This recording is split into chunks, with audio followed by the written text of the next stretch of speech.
Anything else we want to cover in this call?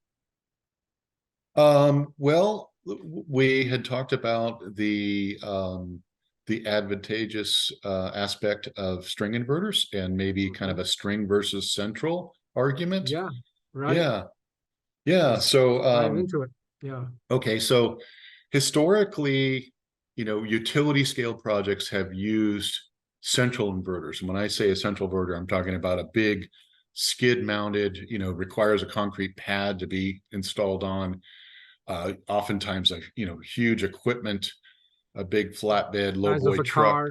Yeah, yeah, or a bigger. crane, Yeah, yeah, as big as a car, right? Exactly, yeah, if not sure. bigger. Yeah, yeah. um and that kind of seems like that's just the way it's always been done, right? like Right, like right. I you're remember that was the case a decade ago when we were, or yeah. maybe and 12, 13, 14 years ago and or central 19. inverters went from, like I said, from many years ago, from a big central inverter was a 250 kilowatt or a half a megawatt, now they're like 5 megawatts in a central inverter. Yeah. And for some projects that might make sense. You've got to have a nice level pad area. You've got to make sure your row spacing can accommodate the vehicles and equipment to get in there with that kind of stuff. But what if you don't quite have that? What if you've got some complex terrain that's not flat, it's not square shaped, it's not a big perfect rectangle?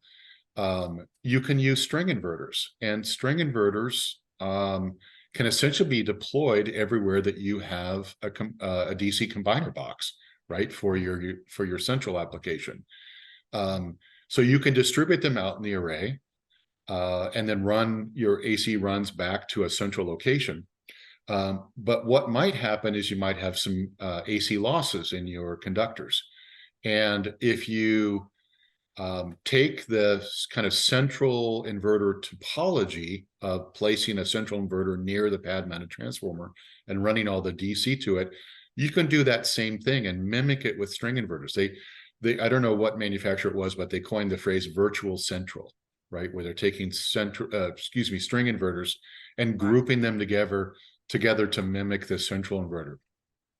And with that kind of design approach, you get what's referred to as free DC voltage drop, because you haven't done your power conversion yet, right? So you can upsize the array to a higher loading ratio. And then still, if there's any losses, that happens on the DC before it gets to the inverter. And then you can convert it from DC to AC at that kind of central location. However, also with string inverters, you're going to get multiple MPPTs, right? So not just one inverter doing all the power conversion. You're going to get a lot of individual little workhorses that have multiple MPPTs.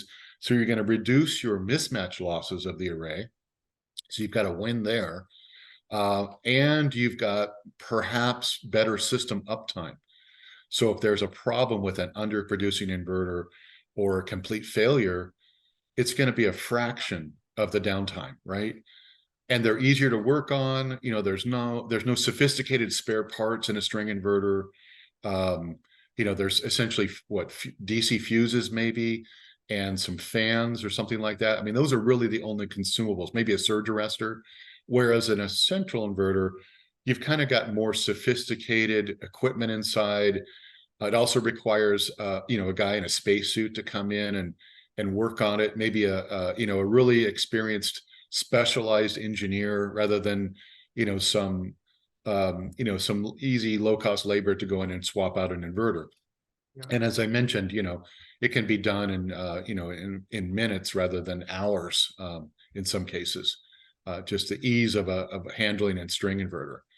Yeah. Yeah. So there's Thanks. there's there's more Yeah. trade-offs I can go into a little bit more, but I mean, that's kind of one of them. Yeah. Great. Thank you. Thanks for all this information again. Well, I'm sure there will be many more topics to talk about as the industry grows and the volts and the watts and pretty much everything is growing on the solution sets.